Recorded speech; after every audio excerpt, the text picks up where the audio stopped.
Hi folks, Dean over here at Sound of Music. Again, we're going to talk about capos for just a little bit. Again, I'm not a guitar player, but I do know a lot about merchandising and how merchandise works and what the effect of each thing is. So there's different types of capos. There's the old-fashioned, you kind of rubber band ones, which we don't actually stock in anymore. They simply tend to want to break and that kind of stuff. So in the overall for our world environment, right, because they're not long term, it's not as cost effective, right, to either the environment or to your pocketbook, right? So one of the common capos that's used, right, is a clamp capo. You simply take and you pull it open, right, clamp it down, and that clamps down and holds the strings down.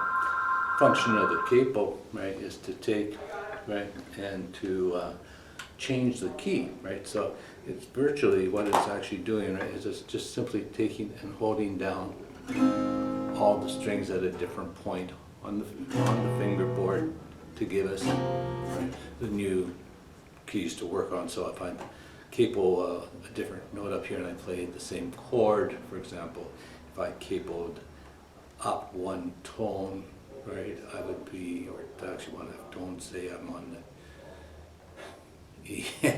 boy, let me stop. So your G chord shape becomes a A Yeah, chord. exactly, or that kind of thing. So if you're going up a tone or a semitone or all the way up, and people use them to sing against and that kind of stuff, changing the key without having learned the different chords.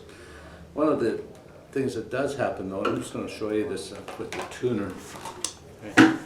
So if we take, okay, and we play the Let me zoom in. the note so it's open, right, we'll just get it in tune so if on the green light.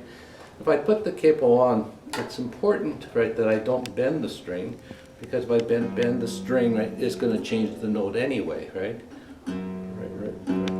And if your frets are deeper, and some kind of guitars have very deep frets, if we put the clamp onto the capo, what it does is it pulls it down, right, and it actually will cause the notes to raise pitch, right, so that it's actually out of tune, right, in that end of it, right. So basically, they make other capos that allow us to adjust the tension itself, so that we don't push it down so far. We just make it so that it holds the string down and leaves it still in tune.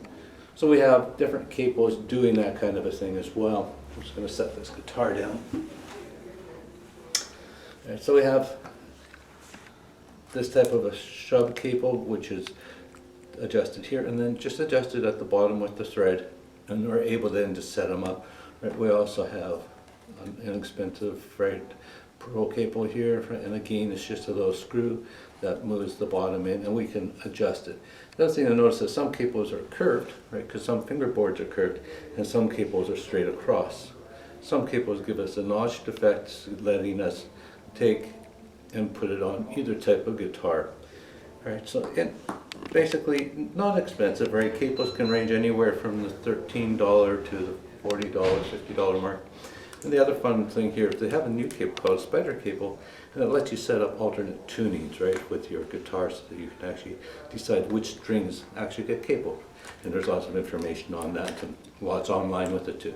So again, Dean down here at Sound of Music, pop on in, take a look, talk to us about capos, and we'll get you singing in the key that you want to sing in.